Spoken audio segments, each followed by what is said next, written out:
testosterone, we have a problem.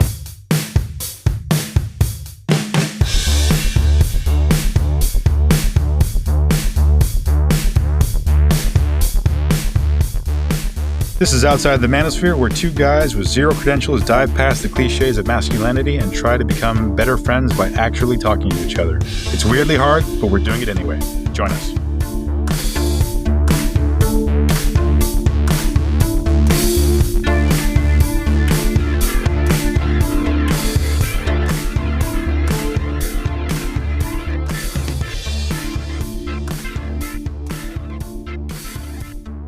Welcome to Outside the Manosphere. I'm Skip. And I'm Carlos. How are you doing this week, Carlos, other than being sick? Well, I think we're going to probably cut and paste some stuff of our conversation just before we went live, and you'll fill us all in there. But yeah, I'm okay. I'm just got a little cold and trudging right along. I think I slept like 11 hours last night, which is extremely unusual. Woo! I'm usually like a 5 or 6 hour person, and I just needed it. And I feel really rested, and I feel a lot better. But so it's like 2 nights of sleep for you. Yeah. Well, I needed it clearly. Otherwise, I don't sleep that long. But I went to bed before Jody, and I woke up after she left. So I'm like, what happened? Like I didn't even see her last night. And then you said the ladies at work called you you have a man flu. What is? Well, man cold, yeah. So a man cold, yeah, okay. So the only reason I even brought it up, well, clearly I was like sniffling, and I had a runny nose, and I was like, I'm still in my probationary period at work, because it's like 750 hours, and so I don't want to call in sick. I already took a vacation, for God's sake, so I don't want to call in sick. And I was kind of taking the temperature there. I'm like, what's the etiquette on like how do you guys feel about me coming in if I'm well? If I'm not well, like I feel fine, I can function. And they're like, well, that's fine. They were just teasing me that I have a man cold. And I'm like, oh, okay, that's it's a little unfair. Felt a little. I leaned into it because it was funny. But like, yeah, that was an attack on my gender, and I won't stand for it. You were doing the opposite of what a man cold is, right? Yeah, I was coming in. I was showing up. Yeah, you get a little cold and you're just like, oh, I'm useless, I'm helpless, and well, I am those things, but I was, I went to work, I did my full, and it was a night shift too, so it was brutal. But I showed up, I did it. Anyway, what about you, man? You had some dental surgery, as you were telling me. How else are you feeling? Yeah, like I said, I'm fairly forgetful. I got an X-ray yesterday, and I was supposed to pick it up today, and I got like till 1:00 in the afternoon before I even remembered that I was supposed to do that. So, and then I went in and I was trying to speak Czech and understand Czech, and I'm usually actually pretty functional at that. But I think the ladies were asking me for my my insurance card, and I was thinking that they were asking me for the radiology sheet that I was supposed to give them, and I was like, I left it here, and they're like, no, you didn't. We don't have any. We don't have any of those. And I was like, I'm on medication and I'm confused. And they're like, that's fine. You didn't leave anything here. I was like, so eventually I got my stuff, and I kind of figured out after the fact what they were probably asking for. But I was, I'm just a little out of it. This will be good. This will be a good one. Well, we'll find out. Yeah. So I'm just going to wing this because I missed an episode. I meant to address it last time, but I forgot. So in the episode before last, I was listening to what we were talking about, obviously, but yeah, editing, I was like, oh man, I really didn't like. I don't know. I didn't address what you were saying, and it was a very vulnerable moment that you revealed about yourself. And I'm like, yeah, I just like walked right past that and didn't even sort of like, not that you needed comfort or anything like that, but anyway, we're talking about like. So my example was how I've grown up with people who will accept me for everything that I am because they know who I am at my core. Mm-hmm. And you had said in so many words that you never had that, and as a result, you have like this sort of insecurity that the people around you might abandon you one day. And I don't know. I guess long story short is I didn't really comment on that, and I just, when I was listening to it again, I was like, what an asshole! Like I just went right back to like a me story, and I guess I just wanted to say like, and it's not even just like a you thing, Skip, but I do feel like I know you at your core, and I feel like you're a decent person. And if you did ever say something stupid or offensive or whatever, or insulting to me, that like I would quickly get over that. I might be annoyed or whatever, but I'd get over that because I do think you're a really decent human being at your center. And going further, like I feel that way. I think about most people. I give most people that benefit of the doubt, and I think that's. Yeah. I've said before how that sort of Buddhist expression, like "be careful what you claim is you." I claim that. That's something that I'm happy to have as myself. That I give everyone the benefit of the doubt. I think that even people in their worst behavior, even these MAGA goons, I still think they're good people at their core. They've just they're doing stupid things right now, and I think yeah. Anyway, that's all I wanted to say is you can feel safe in my arms, Skip. I feel like I know you, and I think that there's really little you could do to make me not want to make me abandon you, I guess. Challenge accepted. No. No, I appreciate that. I didn't notice at all. I didn't feel like you walked over anything, so it was fine. But I appreciate the sentiment. Okay, now that we got the little kiss and smooches out of the way. Yeah. Where are you at on Peacemaker, by the way? I haven't started it yet. No. Oh no. Okay. No, I just haven't had a whole lot of me TV time. You know what I mean? Like whenever I sit in front of the TV, it's usually with Jody. Otherwise, I don't really watch television. But I'm gonna get to it, and I know that you want to mention the James Gunn thing, but it's gonna be a while. It's fine. Jody doesn't like that kind of stuff, huh? It's hit or miss. Like I watched. There was one really slow day at work, and I watched the entirety of the Fantastic Four, which I enjoyed very much actually. And she was like, "Oh, she was joking. She's like, I guess I'll just go fuck myself." And I'm like, "Oh, I had no idea that you wanted to watch that." So yeah, probably because Pedro Pascal's in it, and she's got a little crush on him. But yeah, I didn't realize that she was even interested in watching it, so I just watched it without her. But I guess I'll be rewatching it. Same thing with Superman. I watched it when she was in Spain. I rented it, and I told her that I watched it, and she's like, "Oh," and then we rewatched it because she wanted to see it too. So I don't know, man. Sometimes she likes stuff, sometimes she doesn't. So, well, what did you think? What did you think about Superman? I like Superman. And in fact, going back to what I was saying a second ago, and we will keep this brief. Yeah. To what I was saying a second ago was how I feel like everyone's good. That's something that I identified with as Superman. When he said that maybe that's the real punk rock. How Lois Lane said that you think everyone's like the most wonderful person you've ever met. I don't feel that way, but I did think that was a sweet moment when he said maybe that's the real punk rock. He was holding on to what his beliefs in the face of her, like coming at him being naive. You know what I mean? He's like, no, that's the real punk rock, and I really like that. So yeah, I like the movie. I've seen it twice now because I watched it on my own and then I watched it again with Jody. But I also watched Fantastic Four, and I really liked it. You didn't like it very much, did you? I thought it was just kind of okay. I feel like movies where the superhero wins by being like they couldn't do it because they weren't strong enough, and then they got stronger. Those movies just fall flat for me, and that's basically what that was. And you can like couch it in a mother's love, and like, okay, yeah, I've seen the mother's love thing a million times too. So there just wasn't anything new for me in it. That's I think where the problem was for Jess and I. But yeah, it was fine. I liked it visually a lot. Yeah, me too. But I guess also I was kind of comparing it to the other 2 or 3 Fantastic Four movies that just kind of bombed. Oh yeah, they were terrible. Yeah, they weren't good, and this one I think by comparison was fantastic. So that's probably what I was comparing it to. I think that's the adjective they were going for. Well, on my little gushing take on your vulnerability, you want to fall in love now, Skip? Yeah, I would like to fall in love now. Perfect. The 22nd question of our 36 questions for falling in love, published by the New York Times, 10 or so years ago, is, well, it's not really a question. Alternate sharing something you consider a positive characteristic of your partner. Share a total of 5 items. Oh my God, that's a lot. A total of 5 items. Okay. First, I'll go first. Okay. First, positive something about you. I think you are an extremely sharp cookie, and I like how you can connect dots much faster than I can. And you've seen bigger picture, global items in a way that I haven't before. I remember you and Jess were talking about leaving Europe if the Russians hit some benchmark. I think I mentioned this before even. And I've always been impressed with that sort of foresight of yours, between the two of you, I suppose. So yeah, I think one of them is you're a very, very bright person, and yeah, I admire that. Now you go about me. So yeah, one thing I think that probably the thing I'm going to go back to the Superman conversation. I think that you're a very kind person, especially now. Not that you were like a raging asshole before, but you're, you've really taken a shift towards being much more kind and open and generous, kind of just as a personality. And I think that's something that, I think the things I admire in other people are usually things that are missing in myself. it's something I'm trying to learn from you, or at least be inspired by you in that. So that's definitely, I definitely am inspired.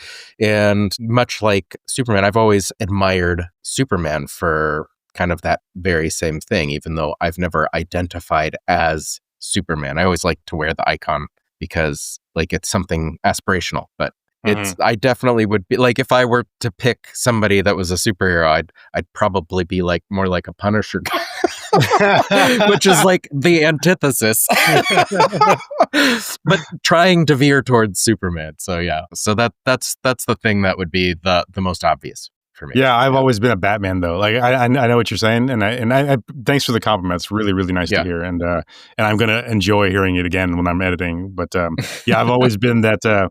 I wouldn't identify, if I was to identify with a hero now, it wouldn't be Batman, but back in the day it was, because I was like, brooding and sort of unhappy, and not that Batman's unhappy, but anyway, we're going too far in this comic thing, but that's always what I identified as. Okay, second characteristic. This might be long. We'll see. Yeah.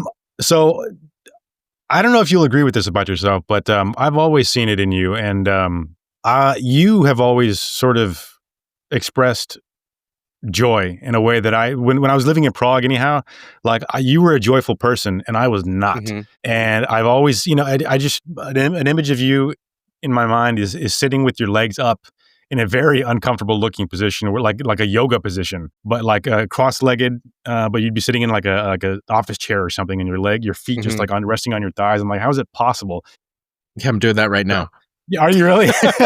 Yeah, you're extremely flexible too. But yeah, just kind of sitting in that position, and then I remember just seeing like your whole body shaking with laughter. And yeah, man, that's just an expression of joy that at least at the time I didn't have. And I guess I still don't have that outward expression of joy, but yeah, it's a really positive characteristic that I have joy in my mind, and I have it.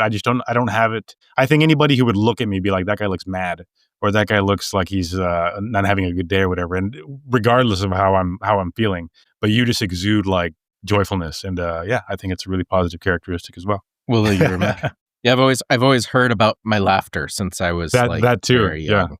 Yeah. You have a really infectious, joyful laughter that I think is helping this show. Oh, good. Because whenever I hear it on the show, I'm like, ugh. Really? That right there, that one. Yeah. No, I don't think so. It carries us forward. Okay. So I'm actually gonna recognize something in yourself that I think that I also have, maybe to a lesser extent, but I really appreciate about you that we can have disagreements, and we can disagree about things, and it doesn't affect our relationship negatively. I think that's very nice, and there are people that will disagree, and they're just like, well, I don't like you as much anymore. And I think it's helpful that we don't disagree about anything. Like, no, I think that we're pretty much aligned with most things. Yeah, we don't disagree about anything that's like human rights or anything like that. So that does make that easier. But it's really nice to be able to disagree and have different opinions and be just fine walking away from that. So, well, let me ask you though, do you have anyone in your life that you really, really strongly disagree with, but because of your relationship with them, you just kind of like, okay, we just don't talk about this subject. Like for example, I have family members or people in my life that are like really right-wing and conservative, and we just don't talk about it. For the most part, we don't talk about it. I mean, when I was in Austin, like that, the stuff came up, and there was clear disagreement to the point of almost tension, but it was fine, and we just like we moved on, and we hugged when I left and that kind of thing. So, do you have anyone in your life that you have that sort of relationship with, even though you disagree with so strongly? I mean, I'd say that I tend not to be as close with those people because I don't feel like we can talk. So I won't like doggedly go after people, but like my parents and I have some different views on certain things, and we're mostly aligned, but I'll say something and then we just kind of all walk away. And it's fine, but like we don't actually have a conversation about it, which there are people, and I've had people in my past that like to even have a conversation about something where you disagree has been negative for them. And like, I enjoy those conversations. I enjoy talking about the merits of why I think or don't think something. So yeah, it's nice for me to be able to do those things with you in not worry about it too much. Yeah, I remember having an argument. Well, it was a heated debate with you. I don't even remember what it was about anymore. But we were in your house or apartment, and we weren't shouting at each other. It was a loud conversation, and Jess and Jody were just kind of like holding their dominoes or whatever we were playing, and I went to the bathroom. And Jody told me later on that Jess leaned over to her and was like, "Is everything okay?" And she's like, "Oh yeah, it's fine." Because I guess she knew you were fine, and she just wanted to make sure that I wasn't like pissed off and was about to flip the table. Yeah. I think it was about Woody Allen. It was. Yeah, I didn't want to get into it, but yeah. But I do remember that. But I remember also it being fine, and that's something that's nice. Yeah. All right, so a third one is, and this isn't something that I think I don't have. I feel like I would be the same way. I hope I'd be the same way. But it's nice to see it in action. And your relationship with your middle son. I know your oldest isn't your legal son, but with your middle son, the way you adopted him into your life and made him your own and loved him. I mean, it was absolutely clear how much you loved him way back in the day, and just to see your relationship grow with him is it's really nice to see. And I think that I think a lot of men, they might pay lip service to that sort of thing, like but I think he's your son. He's your genuine son, and you're the only father he's ever known, I suppose. And I just really admire the way you just manned up and like became a daddy to this small boy, and who's now a very big boy. Yeah, and that kind of dovetails into your family life. I see your youngest being like just a great little kid, and that's just, you guys have a fantastic parenting style, and it's a really admirable thing, I think. Well, I appreciate that. Yeah, you never really, I don't know. You always are like, I could do so much better as a parent, I think. Of course, I know it. Yeah. So, but yeah, our relationship has definitely continued to grow, and I think it will continue to grow. I get along with older kids in a much different way, and it's more fitting for my personality. So, yeah. Same thing. I got along with my dad much better as an adult, because I don't think he really knew how to be around kids, and as a grown man, like. We have a different relationship now than we did when I was small. I can talk about adult things with him, and he laughs, and Yeah, it's really nice. And I think the hard part, one of the hard parts for me, is I do know how to be around kids, but it's like truly exhausting. And and so like that's one of those ones where as a parent you're like, I could do so much better, but I don't always have it in me to like deal with the little kid nonsense. Honestly though, man, I wonder if that's an age thing, because when I was younger, I had a lot more capacity to like play with small children, and I wanted them around, and like I still love kids, but like the thought of raising one now, I'm like, ugh, that sounds exhausting. Like no way. Like I'm not interested at all. And and again, I still like kids a lot, but when I was younger, I was like, I really, really loved small kids. And now I'm like, not so much. I'm busy now. Yeah, it might be. It might also be like our youngest he is very intelligent. Yeah, no, I can see that. But he hasn't matured much in the last like 4 years, and it gets a little wearing when your kid's like 8 and they're still acting like they're 4. Like, oh my God, man, when's this gonna happen? Well, that's what you reminded me when I was in Texas. Like my niece, she's 14 now, and my relationship with her has been through FaceTime, like her whole life. And that's always, maximum 30, 45 minutes, before like one of us poops out and like, okay, that's it. Yeah. So being there in person, one thing I hadn't really considered at all was the energy of a child. And man, this kid was just cartwheeling around nonstop. The energy she had was phenomenal. And youth. She had so much energy, and that doesn't translate via screen. You know what I mean? She's not jumping around on screen, but like, we'd be like standing at rest, and she'd be like bouncing on her feet. It's like, wow, you got to have so much energy. I can't even remember what that must be like.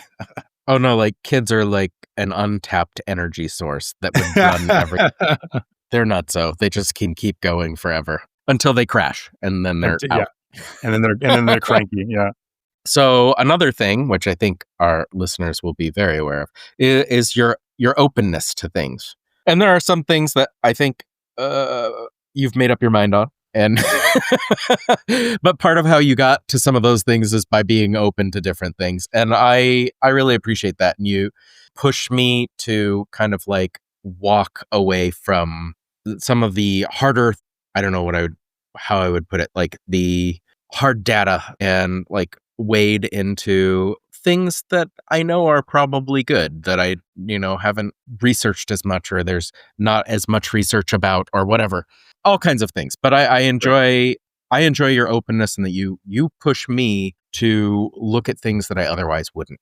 And right. That's very nice for me. Well, that'll just fit nicely into. Thank you. I feel the same way, because I mean, I have made up my mind on a lot of things, but I've noticed, to my surprise, how open you are to some of the things that I'm saying. Because, like I said before, like I've been exactly in your position, and if somebody was coming at me hard the way I've come at you with my woo-woo stuff, I'd be like, man, get out of my face with that bullshit. Like I'm not gonna ever listen to entertain any of that.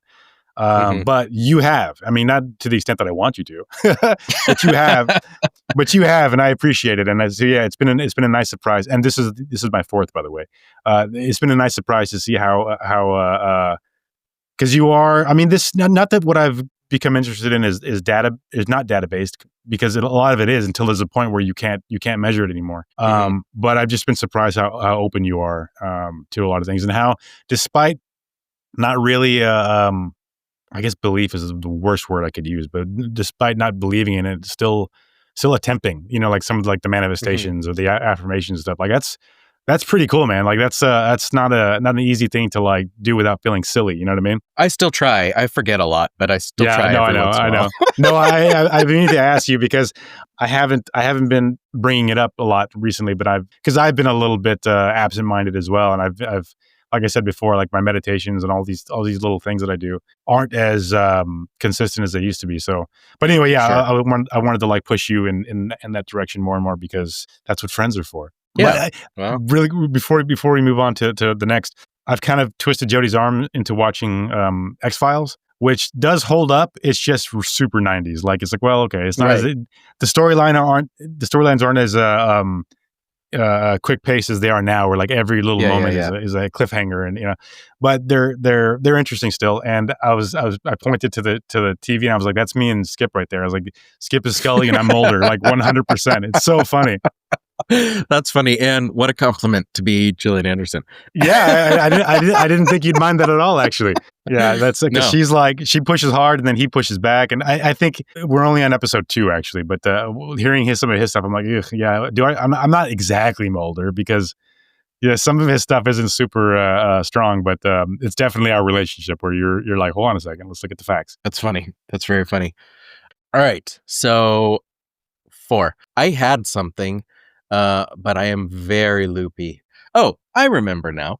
You make me laugh. That's lovely. I've often been the person that makes other people laugh, and one of the things that I love about my wife is she makes me laugh, and now my kids make me laugh, and you make me laugh, and that's like one of the best things.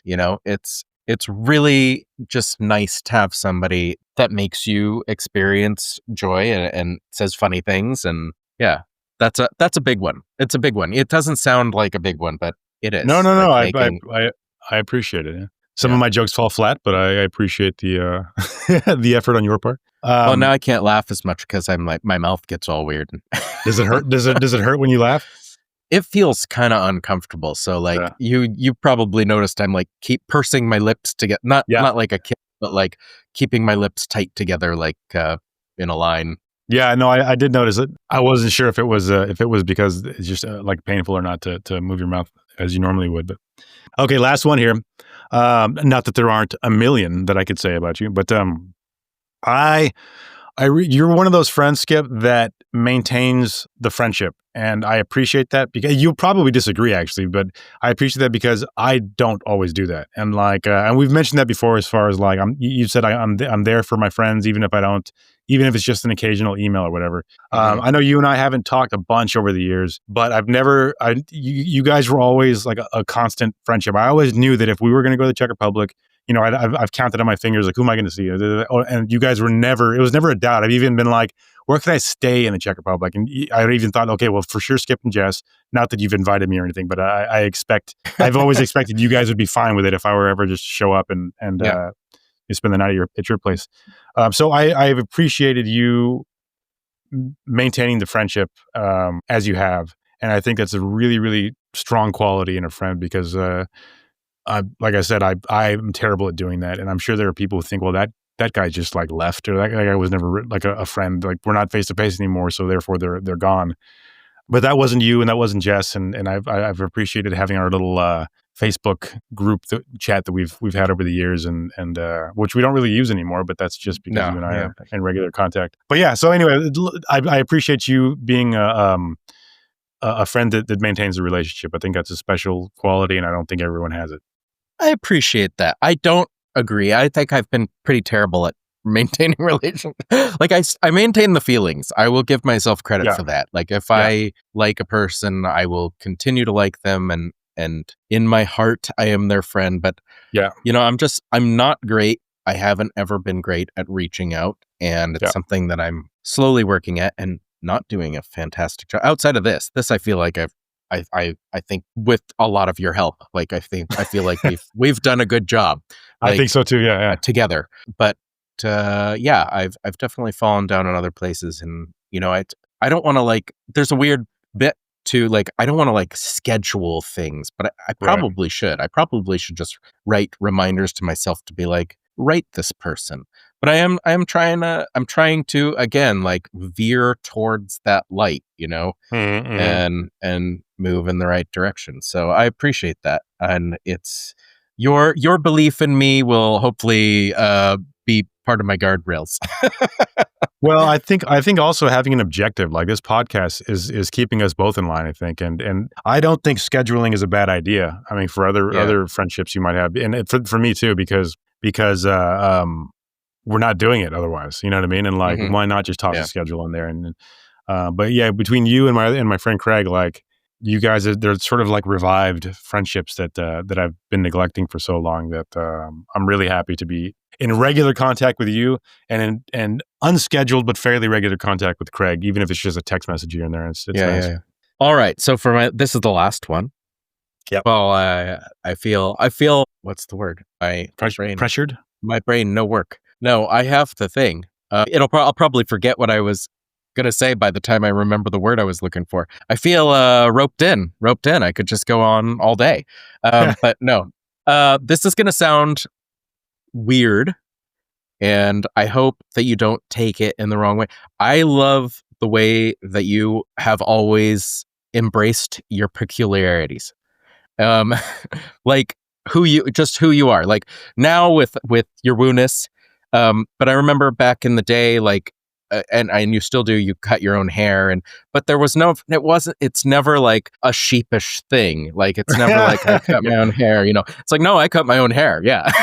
And I always, it's something that I always admire in people. And I try to do that for myself, but I'm not always successful. And it's something I've always been, there's, for lack of a better word, it's not just an authenticity. It's, just a comfort with who you are and what you want that I can really appreciate. And, you know, I could probably come up with some more examples, but just like, you're like, this is what I like and this is what I'm going to do. And I am loud and proud about it. Yeah. Thanks, man. Yeah. That's a really nice compliment. And I've always had that sort of, like, I don't know, stubbornness is maybe not the best word for it, but that's kind of what it is. Like, this is how I am, or this is what I do, and I'm not gonna listen to anybody else about anybody else's opinion on that. But I appreciate that, man. That's really nice to hear that I've carried that with me my entire life, and it's still going strong. But it's true, I do adopt things, and I and I don't stop while I'm doing them. Yeah. Nice. This was a nice little exercise for the ego, I think. Yeah, and I feel like we were able to, one of the nice things about it, and one of the things that's reassuring about the quality of friendship for doing this, for anybody that wants to try it with somebody, is like, these weren't like superficial things. I feel like these were real things that we know about each other, and that's nice. And it's really nice to hear that too, especially coming from a man, because I feel like women might have it, and maybe I'm just generalizing, but I feel like women might have it easier, like complimenting each other. But I think you and I are maybe special cases, because I don't like, it wasn't embarrassing for me to like compliment you, but I think a lot of guys would have that. It'd be outside of their comfort zone to do that. But it's a really nice exercise, because especially right now, you and I are face to face doing it, via internet. But we're looking into each other's eyes as we compliment each other, and it's nice. It's a nice sort of forced intimacy. That's probably the wrong thing to say, but yeah.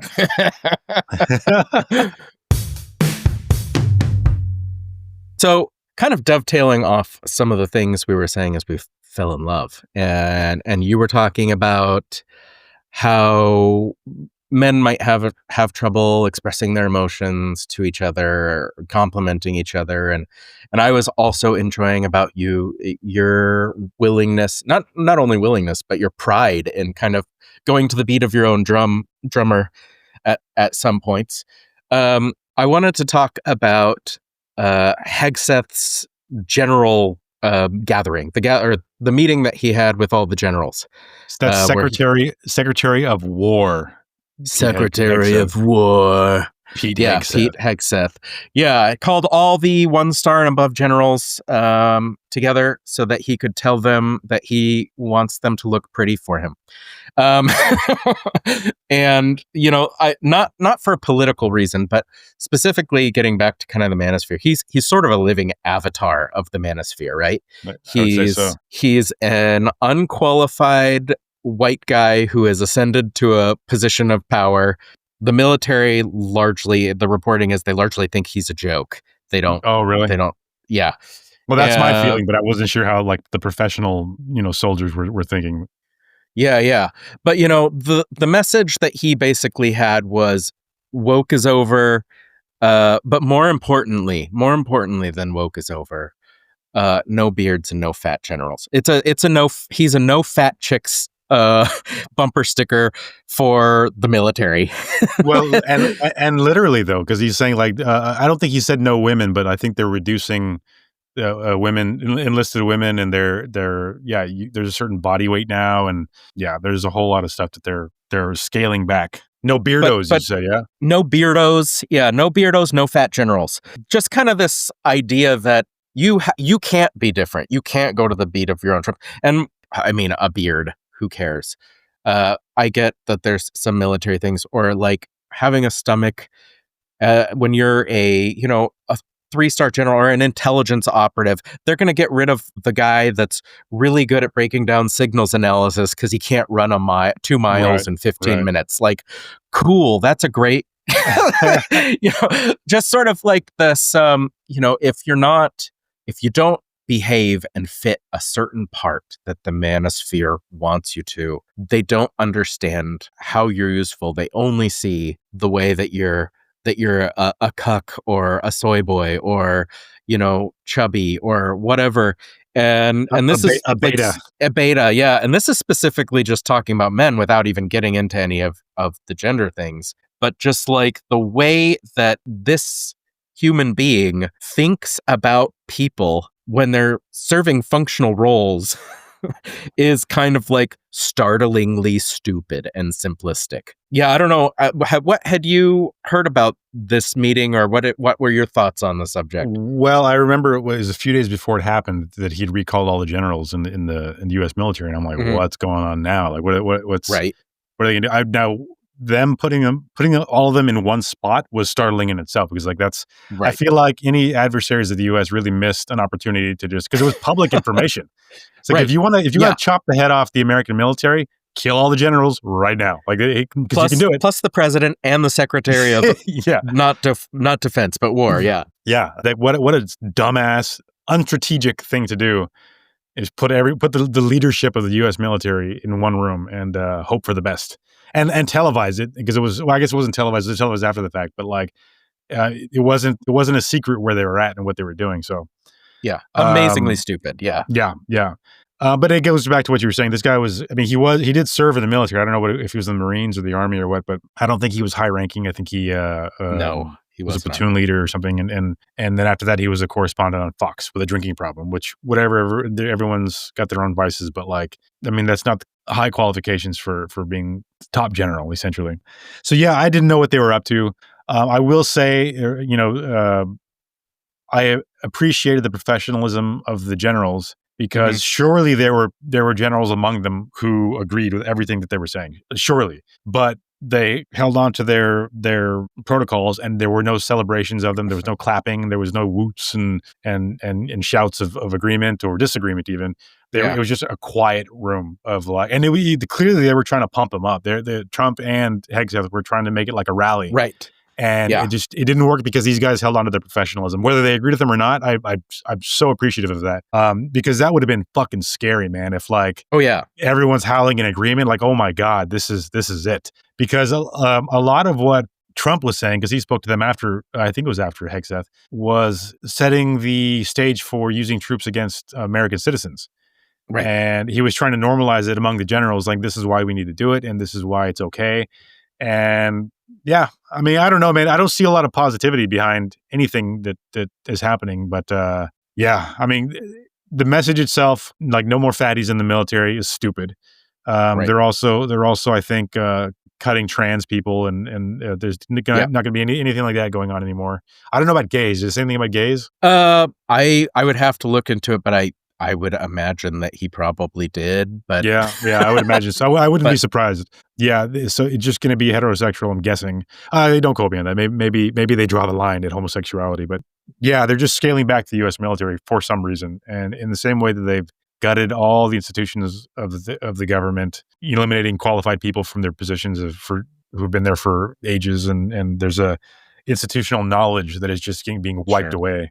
Yeah, and they've gotten rid of a lot of the black generals and the women generals and all that already. Yeah. So I don't know. It's fascist. It's fascistic, and it's clear. It's clear. I was thinking about it the other day, and I'm going to have to do like a side-by-side with like Nazism, because I know that the right gets really pissed off when you compare what's happening right now with the rise of the Nazis in Germany. Mm-hmm. But in my mind, I'm like, okay, if you hate that comparison, show me how it's not Nazi shit. Well, yeah, stop doing Nazi shit. Well, show me how it's not Nazi stuff. You know what I mean? If you can show me how it's not, then I'll agree with you. But like there is a precedent for this, and it was Nazi Germany, and yeah, it's ugly, and like there's that old adage, and now it's becoming an adage, that once you bring in Nazis into the argument, you lose the argument. But like, it's Godwin's law. Godwin's rule, Godwin's law. It sounds familiar, but I don't know it. I guess that's what I just described. Yeah. Yeah, it is. Yeah.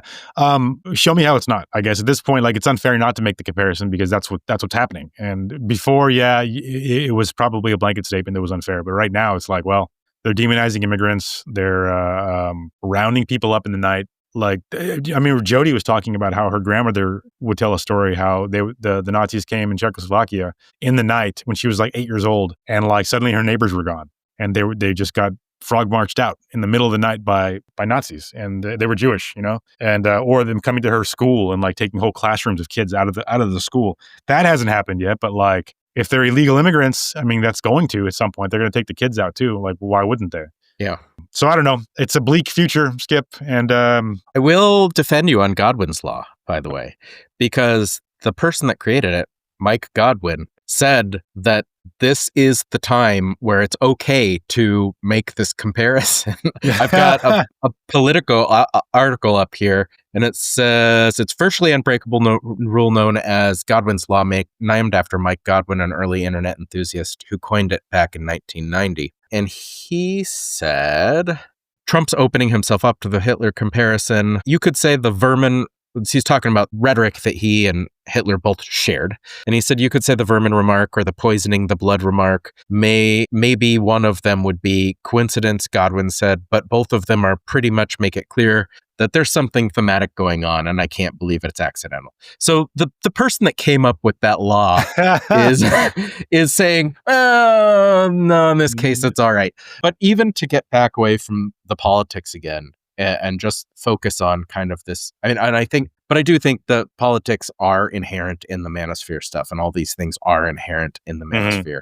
You know, I had made a comment 1 or 2 podcasts ago about when I was trying to explain the differences between the U.S. and the Czech Republic, and I'd say the U.S. wants things, we don't care about fixing problems, we just care that we don't have to see them. And this is, you know, Hegseth's comments are perfectly encapsulate that. I don't want to see beards. I don't want to see fat generals. I don't care if we're much worse at our jobs. I don't care if we're less safe. I don't care if I get rid of institutional knowledge or capabilities. I just want everybody to look like an action figure is, you know, this kind of stupid, very shallow way. And it's not that everybody, like, I'm not saying if you're listening to this, I'm not saying that everybody in America is like that, but as writ large, as a culture, the way that we function is, if I don't have to see it, or if it looks good, I'm okay with it. And this is kind of like an encapsulation of that. Well, and you look at the efficacy of it all, and this is just me off the cuff here, but you look at like Russian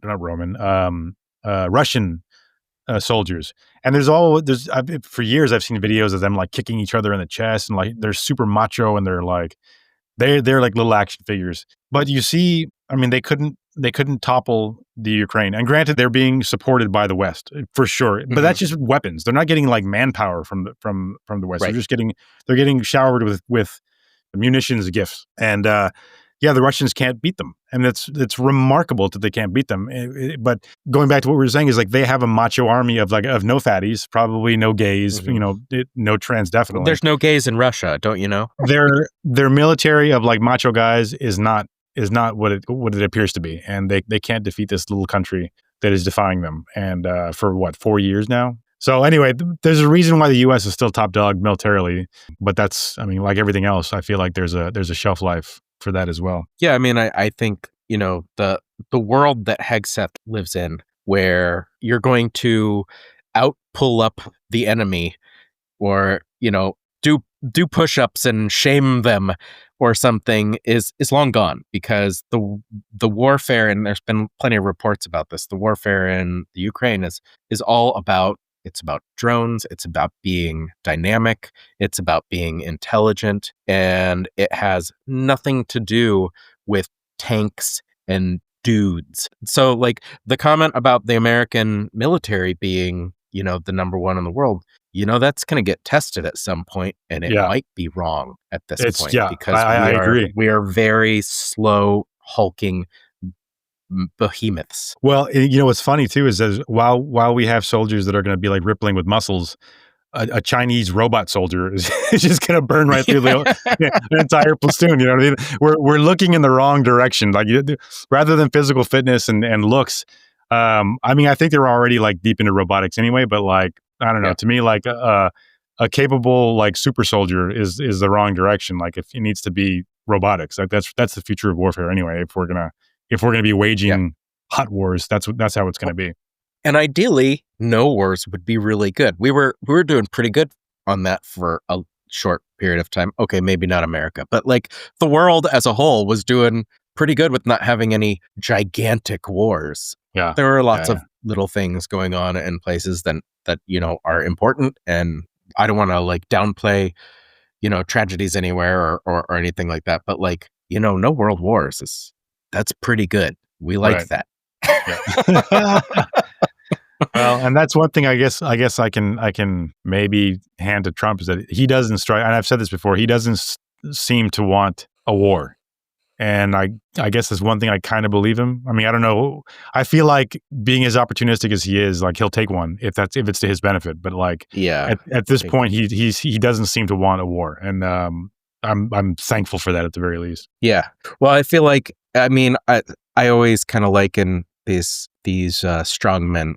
They're not more complicated than your average dog, and like a dog will sit if it will get food. and stuff like that. But if you try and grab their food, they will bite you. Right. Especially if they're not well trained and they're kind of dumb and aggressive, which I would say that both Trump and Putin are. So I think he doesn't want a war, but he also is sort of like a kid with a BB gun, and he doesn't necessarily want to kill a bird, but there's something to shoot. And he's got a really cool gun. And I think it would not take much. I mean, especially in light of what we see him doing inside of the US. Right. I think he'd be, and with Venezuela, all the boats that they're bombing in international waters. I think he's kind of itching to use his toys a little bit. But, I was going to say, as you were talking, and when you mentioned Venezuela, I think I'm going to amend what I just said. I don't know that he so much doesn't want a war, but he doesn't want a war that he can't win. And I think him picking on Venezuela is like, oh yeah, we can defeat Venezuela if we go to war with them. So we'll fuck them up a little bit, but like doesn't want to mess with, it doesn't want to, exactly. Doesn't want to mess with the Russians, doesn't want to mess with anybody else that like will push back, because that's what bullies do. They're the moment their target stands up for themselves, the bully backs down. And I think that's, who knows? I mean, if Venezuela pushes back, we'll see what happens. But I mean, it is a little country by comparison to some of these other behemoths. Well, enough of these world politics. Just to close on the whole Hegseth thing, and no beardos and no fat generals for his new bumper sticker. We were really just celebrating a little while ago with our love questions the differences that we have and the things that we like about that. And just, can you imagine how boring of a world it would be if we did follow the manosphere route and had everybody has to be the same, everybody has to look the same, everybody has to think the same, everybody has to agree with the person on top. Like, just what a boring, fucking bland, shitty world that would be. Yeah. Well, and it would be a terrible place for a lot of people too. I mean, that's I mean, I've said before, but I have faith in the midterms next year. And next year. I mean, there's a lot of time to change all that, to put the fix in, as Trump has been complaining about for years. But I don't know. We'll see how it goes. Sadly, our elections this week did not go so well here in the Czech Republic. Well, really, I didn't follow it at all. What was the outcome? Well, our Trump got elected, and he didn't win with a clear majority, so it might be hard for him to form a government. But Andrej Babis is very much like, he's a billionaire who got involved in, he's basically the Czech version of Trump. Yeah. And they've been planning, and he's teamed up with the far right because they do kind of a parliamentary system here. And they've been leaning towards having a Viktor Orban-esque from Hungary, which is the same. If you're not paying attention to international politics, which would be shocking for our listeners, Hungary served as the model for what's going on in the U.S. right now, and those are serving as the models for these kind of authoritarian fascist states rising around the world. So we got one of those, but they don't have a clear enough majority to just run rampant. So that's the one saving grace. So Babis is prime minister, or he's president now? So his party won, and then the way that things work here, he will likely be prime minister, but you sort of elect a party and then they put their own officials. Yeah, well, that's like the parliamentary. Whoever's the head of the party becomes prime minister. Yeah. At least that's how the most parliaments work. Right. It took me a hot minute to figure all that out, because we don't have that in the States. Yeah, I like the parliamentary system. It's pretty nice because, like, I don't have to vote for one of two choices. I can vote for a party that I really do agree with, and then they have to form a coalition with other parties that are similar enough or agree on things here and there to push things through. It's just a much more representative and kind of nimble sort of a government. But and then on the other hand, when you get somebody like Babis that comes in with 34%, and he can't get above 50% with other alt-right people, they have a real hard time forming a government that they'd like, which is also a good thing. Well, they got to do it again. Yeah, but the parliamentary system forces cooperation among the political parties. And I appreciate that as well. Otherwise, it's just a binary system with like blue and red, and like what's happening right now, they both sides will just fold up their arms and not cooperate, and and then there's a shutdown. And it tends to be you vote for the lesser of two evils rather than a party that you actually agree with or like. So this is quite nice for that. All right, Skip. Well, as we round out this recording here, what's a joy that you've been enjoying this past week? So, I've got several joys. One of them is that although these medicines are making me quite loopy, I am in less pain than I've been in like 10 days. So that's really nice. It's really nice to just not be in a tremendous amount of pain like all the time. So that's a joy. Another joy is I have been cutting down on my podcasts, and so I've been listening to more music as I'm out. Nice. And I've been listening to my punk stations, which I like so many different kinds of music. I kind of move around. But I've been landing on punk again, and it's just been really fun. And there's some really fun songs that I've been enjoying and sending to my wife and, liking on there. Because punk traditionally has really political backgrounds and right. There's just a lot of fun songs. And the last one is that it's October, and that means it's horror movie time, especially since I've been laid up trying to rest my back. And I've been enjoying watching horror movies, good movies, stupid movies, all the breadth and width of the horror movie genre. I've just been enjoying them, old and new. Have you been watching it with your older boy? Occasionally, but no, I've just been like, since the doctor basically told me to not do anything and lay in bed, which I can't do because I'd go insane. So I still do things, but then for the amount of time that I can confine myself to bed, I've been watching horror movies, and I've been really enjoying it. Nice. Yeah, that's pleasant. You got to relax every now and then. Yeah. How about you? What's your joy this week? Well, my joy this week is nothing special, but I just, as of yesterday, I believe, I finally got up our YouTube channel for this podcast, and I feel like it's just, it's nothing, it's just, there's no live video or anything. It's just kind of like whatever show art we have up. But I feel like it's like sort of the last publication avenues that we haven't really addressed, and my sister's been hounding me to do it. And I finally did, and it wasn't as hard as I thought it was going to be. Nice. It's not going to be as smooth as some of the other distributions, but like, it's up, it's running. It's very sad to see that like one view, which was mine here and there. And I uploaded all of our catalog, our little catalog, so they're all going to be probably at 0 views for the foreseeable future. Yeah. But they're there at Outside the Manosphere, I believe. So yeah, I don't know, just a nice little rounding of things that brought me satisfaction, and I'm happy it's there, and I'm happy to announce that to anyone who's listening. So yeah, that's been a little minor joy for me. All right. And we also have one other announcement. You wanted to start publishing on Wednesdays. Is that correct? Yes. Thanks for reminding me. So this one will be a normally scheduled podcast, obviously, as you're hearing, but we're going to switch to 6 a.m.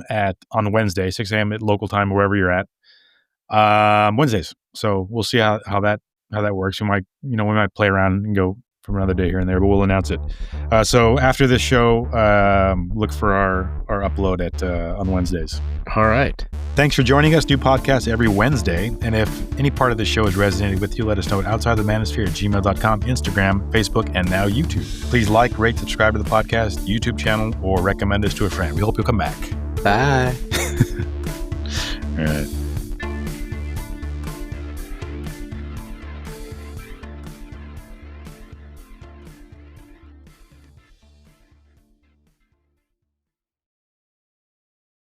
Well, not too shabby for being on drugs. Yeah, both of us. Yeah, and